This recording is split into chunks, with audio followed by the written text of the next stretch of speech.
Hey, Hawkeye fans, Chad Leistikow of the Des Moines Register, along with Tyler Tachman of the Des Moines Register. Looks like Tyler got a haircut. I Solid, did. looking I did. good. Thank you. Have to look Looking. fresh. Have to look fresh going into Penn State. It's a Have to. big game. It's big game I week know. here.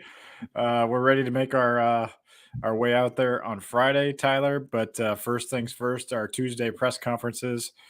Thank you all for joining us here on the YouTube channel for Hawk Central.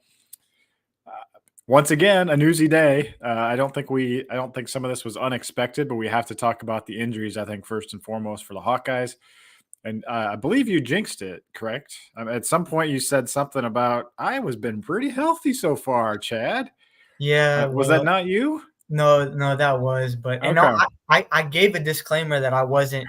I was not trying to put the jinx on or anything. That just through the first two games they did stay pretty healthy, and yeah, no, not so much, unfortunately for them. So. All right. Well, let's start with. Just the rundown, I guess. Let's deal with that. Obviously, Luke Lachey. We saw the injury occur on Saturday against Western Michigan in the first quarter. Heartbreaking. He is likely lost for the season. No surprise there. Had surgery today.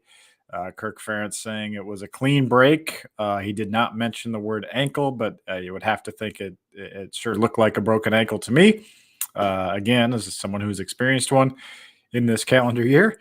And then two lower leg injuries, which probably both ankles. We know Kaleb Johnson's an ankle, potentially a high ankle. Jazzy and Patterson goes from what Kirk Ferentz Tyler said on Saturday post game, called a tweak and not significant, to already ruled out for this week against the Nittany Lions. So let's start with the running backs, I guess. We knew Lachey was going to be out, but the running back situation does look more dire at this point. However, the three guys that played the majority of the snaps against Western Michigan look good. So how do you assess kind of where the running back room stands at this point?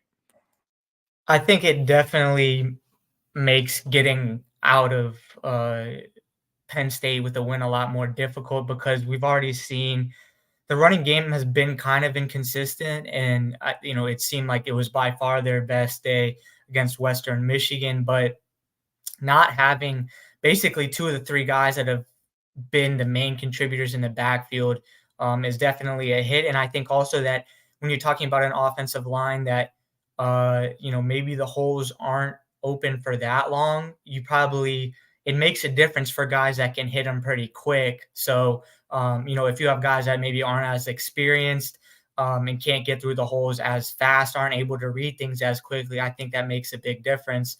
So I think it's going to be a lot on Leshon Williams.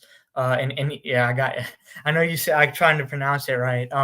But yeah, anyways, it's going to be a lot on him. And he had a great day against Western Michigan, but it's undoubtedly going to be a lot harder to do that against Penn State's D line than it will be against Western Michigan.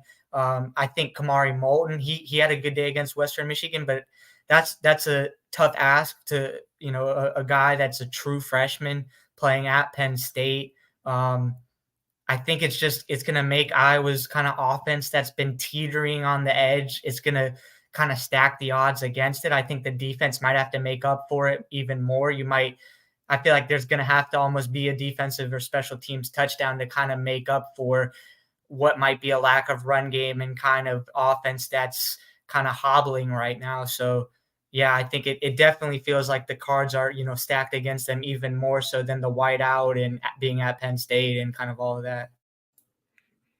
Well, frankly, I thought Leshon looked really good, and he looked good a couple years ago in the Citrus Bowl when he and Gavin Williams kind of shared duties, and so I think he can handle it. The key at this point for me now is he can't get hurt. I'm not saying Kamari Moulton and Terrell Washington Jr. can't do it, but you just don't want to put two true freshmen in too big of a role here in Happy Valley, and that includes pass blocking. I mean, we saw Jazzy and Patterson really be good in the pass blocking game at Iowa State. That's a big loss to not have him available, but Leshon can do it. He's basically the guy that needs to be able to do it because you definitely want to put a true freshman in those situations. And that's where even a guy like Max White could come in. We brought up the 3 names to Kirk Ferentz today, but Max's name came up too. Number 6 on the depth chart, the number 1 in your hearts. He actually had a nice pass block pickup in that Western Michigan game also. So he could be a factor as well. Maybe he has a carrier too. So definitely going to be by committee, but I would think Lachey gets the lion's share of the work, and he's got to stay healthy, no question about it. And I'm working on a piece about the 2009 game this week, and there was a true freshman in that game, Brandon Wager, who had a big role in that game as a running back. So perhaps we see a Kamari Moulton, take another step on a stage after his 2 touchdown performance against Western Michigan. We will see. We will get Liddell Betts tomorrow on the Zoom for assistant coaches. So that'll be good. We get a little more insight, and so we'll kind of report back to you probably on our radio show tomorrow night, right? So let's talk about tight end. Luke Lachey, as Kirk said, probably out for the year. It's a huge loss, but I feel really good about the 3 guys they still have. Again, you don't want one of those guys to get hurt now either. All due respect to Johnny Jacuzzi. Eric All, Addison Ostrenga, who Deontay Vines said has amazing hands. And then Steven Stylianos, man, when I did DVR Monday, that guy really impressed me with how he can block. So I think between the 3 of them, there's kind of a Luke Lachey combo in there, but it's obviously not in one guy, which is the biggest. That hurts. Yeah, I think because we talked about like coming into the season that it felt like the tight end group was probably one of the deepest position groups. So I think that you don't want to lose a Luke Lachey, but there are bodies that feel like they can maybe piece together and maybe not make up all of Luke Lachey, but make up enough of him. I think that it's been pretty clear that Cade McNamara has really found a comfort in throwing to the tight ends, and Luke Lachey definitely felt like his favorite target, and Eric All felt like someone that he likes to find a lot. I think now with Luke Lachey gone, you probably want maybe throwing to the wide receivers more. Maybe this is an opportunity for someone like Seth Anderson, Deontay Vines. Kirk Ferentz mentioned Kaleb Brown today, who really has not gotten many touches through the first 3 games, but maybe it's not even a tight end that you want to step up, but just other pass catchers around Cade McNamara. And I also think that this kind of just folding into the lack of rushing attack or volume of guys that you have available against Penn State is this just feels like a game where you really want things to come together for Cade McNamara. The first 3 games, it's definitely, it hasn't been all bad or anything. He's definitely had some good moments, but he's definitely still had some rust. And because of the lack of rushing, the volume of guys available on Saturday, I think you really hope that this is a game that Cade McNamara can kind of put things together and really get the passing attack going, because frankly, you just might not know what exactly you're going to get from the rushing attack. Yeah, what makes that harder this week is that Penn State has a really good secondary. So, it's asking a lot to get the wide receivers untracked this week. Kalen King is their kind of star corner, but they're really good in the secondary throughout. And so that'll be a challenge. But we talked to Deontay Vines and Seth Anderson today, and they seemed pretty confident that the offense is growing in practice. Talked about simulating crowd noise today with speakers like right by the huddle and, trying to call out the plays that way. So Iowa prepping as much as it can without Luke Lachey. And it is a dagger for sure. I posted a picture from right before surgery today from Luke. He was smiling with his mom. So sounds like a successful surgery. And, we'll see how many months it takes him to recover. Who knows? Maybe he could be back for a bowl game. Maybe. I don't know. That would probably be best case scenario, I think, at this point. But, he should be fine. given that Kirk Ferentz said it was a clean fracture, to be back for the NFL draft if he chooses to go that route, or if he chooses to return and go to spring ball. So it'll be interesting. Obviously he needs the space to make that decision, but it's possible, Tyler, that we've seen Luke Lachey play his last snap as a Hawkeye, which is kind of sad. And maybe, I don't want to speak for him because I obviously probably things are still in limbo, but it might, I feel like it might be one of the cases where it depends on how the season ends up for Iowa. If Iowa goes on, a run and, wins the Big Ten title in Indianapolis, then maybe it feels like there's less left on the table for him to kind of come back and prove. Maybe if Iowa gets to the Big Ten championship and loses, he feels like there's more left, to accomplish. I feel like the way that the kind of team success ends up can sometimes influences a player's decision on whether they're going to end up coming back or going. Obviously, it'll be some on just basically the feedback he's getting, and where he can be drafted. But I think too, just the injury situation that has kind of seemed to kind of quickly sneak up ahead of this Penn State game, which is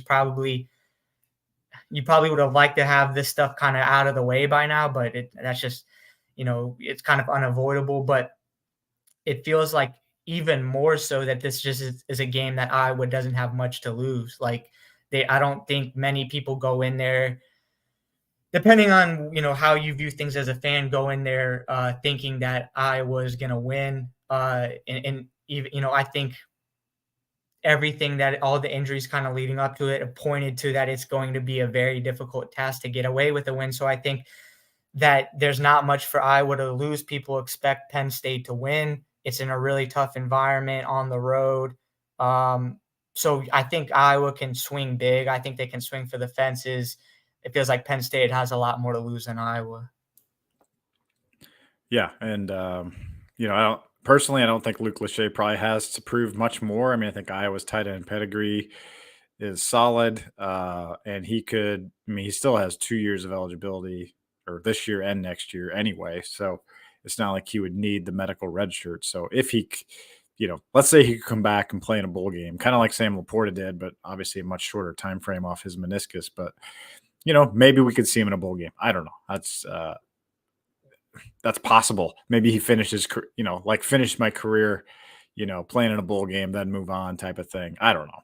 I'm just trying to throw out, get inside his head or whatever. But it's early. That stuff will get sorted out. Obviously, all the best to Luke. Tremendous young man, tremendous family, and just a tremendous player too. Wish him all the best in his recovery, and do all your PT. Do all your PT, Luke, and you'll be back before you know it. Let's move on to our second topic here, Tyler, which is kind of I felt like some optimism. I don't know. We were kind of in different circles in our player interviews today, so I'm kind of, we haven't gotten to talk much. I know you're working on basketball stuff too today, but what was kind of the vibe you got from players? I mean, from what I kept hearing from everybody I bounced around to, was kind of a quiet confidence. We're going there to win. We're not the underdogs. That's what LeSean Williams said. We've got good players too, basically. What did you gather from interviews today? It feels like these guys really believe they have a chance. Yeah, I think too, them just understanding like the magnitude of this game and the fact that, I mean, I'm excited to go just because I've never been to a game at Penn State, but just the atmosphere, the whiteout, it does feel kind of like, once in a lifetime, type deal. And I think that as a player, those are the type of atmospheres in games that you want to play in. So I think it's just kind of about embracing that and not letting it, necessarily fully take over your emotions. I thought it was too interesting. I was, talking to Jamari Harris today, and it was actually his birthday. But so he spoke about the, his suspension and involvement to the gambling investigation. He said, a situation that I deeply regret. It was a mistake that I made. I've acknowledged it and I'm trying to move forward, learn from any lesson, every lesson. It was a mistake today makes 23 years of life. I've made plenty of mistakes. I'm sure I will make a lot more, but the key is acknowledging it and finding a way to be better. And I mean, he was also reflective just on kind of all that he's been through over the last more than a year, because it was a long time since he had been back on the field, and I think that was kind of apparent. And I mean, him and Xavier Wampa looked like they kind of had miscommunication or whatever it was on that big touchdown pass in the first quarter for Western Michigan. But I think he's a guy that you hope his kind of adjustment period is accelerated in the secondary, because Iowa has seemed to be a little bit prone to big pass plays, and this game at Penn State feels like, I mean, it's going to be the biggest test of the season that you really kind of want. It's difficult to ask for one game to be all you need to adjust, but you hope that he can pick things up pretty quickly. Yeah, certainly the whiteout is not going to be at least Penn State Stadium is not going to be too much of a stranger to Cade McNamara or Eric All, who won there in 2021 with the Michigan Wolverines, with McNamara throwing a late TD pass to Eric All to secure that victory on the way to a Big Ten championship. So that's a positive. And I think the quote unquote whiteout is. It is an amazing environment for sure, but Penn State's full stadium whiteout record which began in 2007. That's when the full stadium whiteout started. Is only 8-6. So now obviously they schedule marquee matchups in this window, so it's kind of like the old Kirk Cousins sucks in primetime argument. That it's because they're good matchups. You don't automatically win those games necessarily, but 8-6 is nothing great. I mean, Iowa should not be necessary. I mean, they're a 14.5-point underdog. We know that, but they believe they can go win this game. And, history tells you, yeah, they can. They were a 9.5-point underdog in 2009 under Kirk Ferentz, and they won that one outright by 11. So it took some craziness, took a block punt return touchdown, but I think that's the kind of stuff that's on the table. You have to play a resilient 60-minute game. And that message is going to get across from Kirk Ferentz because he's lived it. He's done it. He's won at Penn State several times. He won there in 2004. He won there in 2009. He's won there several other times. 2000, I mean, memorably. And then, of course, 2020, in an empty stadium, but still, this is a program with a track record of winning over there. Kirk Ferentz knows what it takes to win there. He's a Pennsylvania guy. So I like the fact that Iowa's going in with confidence, and they frankly didn't shy away from it at all today. So I do like that. What's the most, we'll get into more to the matchup tomorrow, but just as you see it, what's the biggest challenge for Iowa, and the reason that they're a 14.5-point underdog? What is the biggest challenge for the Hawkeyes going into this environment?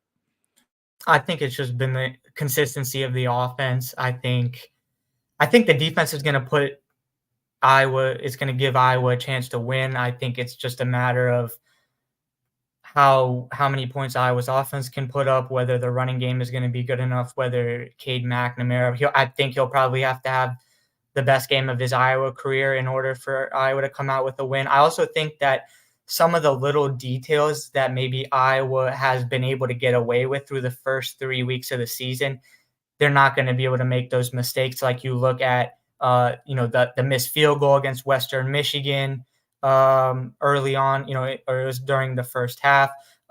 Toward the end of the first half, Cade McNamara threw that interception in which Iowa would have otherwise been at the minimum been able to kick a field goal. When you look at what they did against Iowa State and the offense not shutting the door, kind of let Iowa State creep back into the game. The offense against Utah State starting out really good and then kind of really hitting a lull. Those are little details that Iowa, I don't think, will be able to get away with in a game like this. If they want to win in a tough environment against a team like Penn State, you're going to have to take care of all those little details. You can't have those breakdowns like, Jamari Harris and Xavier Wampa. Those things need to be cleaned up. So I think that, one, I would just say the offense, because I think the defense will do a good enough job to keep it in, but also they're just going to need to iron out the little things, not make the little mistakes that they did, the first 3 weeks and were able to get with because of the competition they were playing. And I also think you just might need to make the game a little weird. I think you might need to, create some turnovers. Just I don't know. Weird. You might just need to throw a wrench into things and kind of hope it mixes stuff up, to kind of change the vibe and the energy. Yeah, one of our users, Chuck Wolf, says, "I imagine there'll be some wrinkles on both sides that we haven't seen thus far this season." Good point there by you, Tyler, and also you, Chuck. I mean, I'm thinking back to 2018 when Iowa got 2 safeties early in that game. That was a weird one. Also in the rain expected this week in Happy Valley, but Iowa ran a fake field goal for a touchdown in that game, throwing a pass to Sam Brinks, I believe. Caught it from the backup or from the punter, Colton Rastetter. So Iowa nearly pulled that one off. They really should have won that game, to be honest, but kind of let it slip away. Nate Stanley, the quarterback, got an injury in that game with his thumb. So that really hampered them as well. But still ended up 30-24 with Iowa having the ball on the 3-yard line, first and goal, and threw a pick, trying to take the lead in the final minutes. So that's just how close this matchup is. It's very intense. You weren't here for the fake injury discussion 2 years ago, Tyler, but that came up today. It just seems like the fans out there on Penn State's side are really, really ramped up for some revenge. They feel like they owe Iowa for that game. And Iowa's beaten them 2 times in a row. And now, how about this, Tyler? Speaking of the details, the Hawkeyes are changing their attire going to Penn State. Feel like this is the biggest story of the day, that Iowa is choosing for the first time, and nobody has pointed out otherwise. I believe it is the first time since Iowa went to the Pittsburgh Steelers color scheme in 1979 that they've worn black pants on the road. So black pants, white top for this game. You're a young guy. What do you think of the fashion statement going into a whiteout with black pants for the first time as a program, essentially? I think it'll be a nice contrast. I feel like the color will kind of pop a little bit more. I mean, I'm not a fashion expert by any means, but and I also think that because I just haven't been around the beat for that long, that it's not as seismic to me because I really have only seen one road game, so it's not like oh, this is something I've never seen before, because most of the stuff that I'm seeing I've never seen before from Iowa. So yeah, no, I mean it looks good. I mean, I'm wondering, are you going to change up the pants are you going black pants as well, jeans? Ooh, I hadn't thought about that. Usually I always dress, so I don't wear like whatever the other team's colors are, and I obviously would never wear Iowa's colors. So we'll have to think about that, though. Maybe black pants would be sort of a little subtle nod. So maybe I'll try to pack those, the wrinkle-free variety potentially. I don't know, but anyway, fans are pretty excited about it. I mean, every player that we talked to was actually super pumped about it. Or like, look good, look good, play good type of mentality. Logan Lee mentioning that the leadership group kind of made this decision, and this was kind of an interesting nugget. He said they talked about going all white for this game, go all white into the whiteout. Now that would have been freaking bold, but that for whatever reason that got kiboshed, probably because Penn State already wears white pants. I'm guessing they wear the white pants and blue top for the whiteout. So.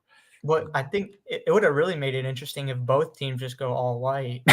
That would be a sight to see. You don't know who you're throwing it to or if you're tackling the right guy. Yeah, then it would be a ref show for sure. Well, anyway, we will talk more about this matchup in detail on our Hawk Central radio show on Wednesday night, 6 to 7 on 106.3 KXNO in Des Moines. You can stream that, iHeartRadio, all that stuff on your Alexa. But I did want to save a couple minutes, Tyler, because we don't normally talk a lot of hoops here on this show, but the Iowa basketball schedule did come out today for this season. Now, we knew the opponents, but it's always nice to get kind of dates on the schedule. Maybe one or two quick takeaways. You wrote up the story from what we learned today regarding Hawkeye basketball, men's basketball. The women's Big Ten schedule hasn't come out yet, but the men's schedule came out today. Yeah, I think one thing is that the non-conference is not the most challenging. There are a few kind of bigger time games. They play Creighton. They go to a tournament in California, which the first game is against Oklahoma. The next game would either be Seton Hall or USC. And then there's the game at Iowa State.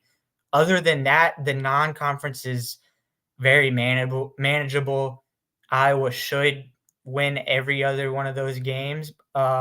At the same time, they lost to Eastern Illinois last season and what was a shocking upset. So you certainly can't sleepwalk through things, but I don't think this is necessarily a bad setup because of all the new pieces that Iowa basketball has, right? You have Chris Murray leaving, Connor McCaffrey, Philip Rebracha, Aaron Eulis, guys that were important, really important to the team last season. You have 6 newcomers, 4 freshmen and 2 transfers to this team. There's kind of some moving pieces trying to build that chemistry. The foreign tour was a good start on that, but the way the non-conference schedule is set up, it kind of gives Iowa some room to make mistakes and probably not totally get behind in, the win-loss column because of it. But the hope is that then they start to come around by conference time because life is going to get a lot more difficult once Big Ten play begins. The very first game is at Purdue, so it's kind of a welcome to the start of the conference season. And that same week, Iowa goes to Iowa State, so that's going to be a really difficult week in December.